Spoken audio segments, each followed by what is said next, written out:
Hi, Phil Schoenberg, Fastpitch Power. You know, Coach Jill and I love to get out and see our students in game situations at tournaments in real time.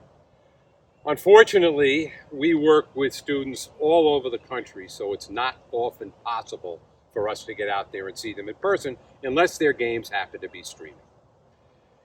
There is a saying that patience is a virtue. Perhaps you've heard it. Now, I'd like to think that that applies to me, but I will tell you that if there are slow people in front of me when I'm playing golf, or if I got to wait on a long line at the bank or at a grocery store, I'm not a very patient guy.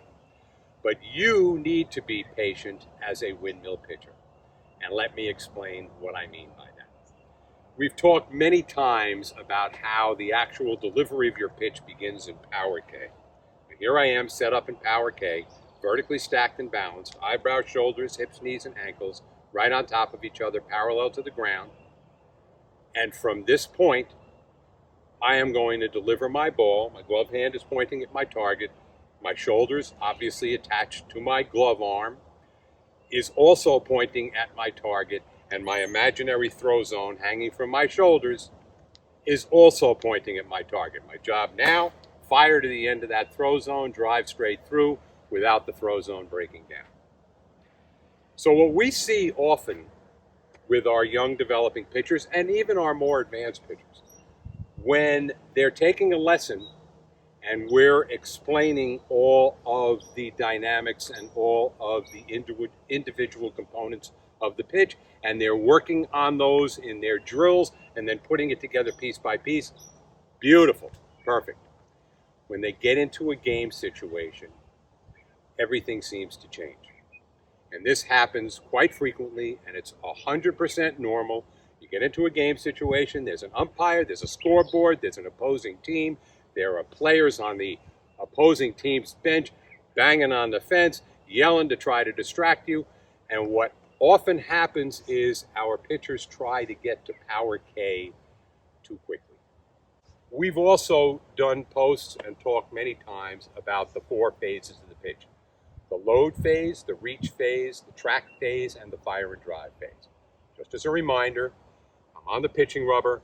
I want to get all of my weight loaded into my drive foot. I want to come explosively off that pitching rubber. I want to reach for my target. Here's my reach phase. Both hands covering my target. FP power on the front of my shirt and my shoulders square to my target.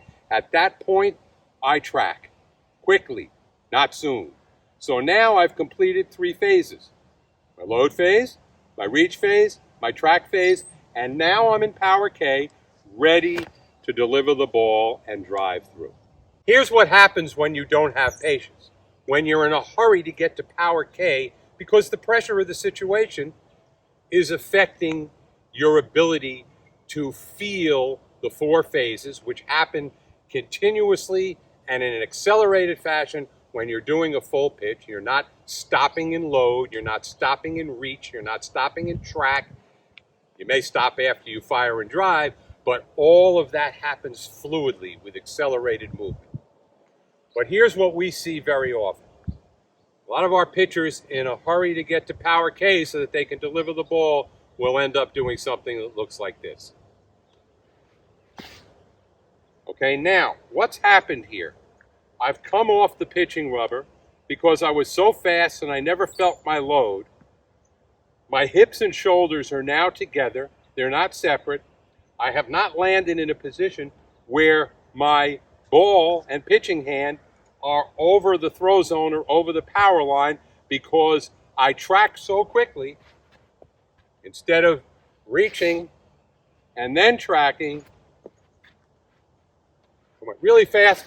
I reached and tracked at the same time. Stride foot crosses over. My pitching arm goes behind me. And now I have to do something mechanically unsound with my body to get that ball to where I want it to go.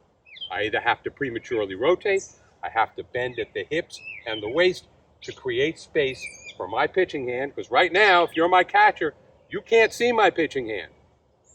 My pitching hand's coming from behind my body. And that creates a lot of problems when you're trying to command the strike zone with maximum speed.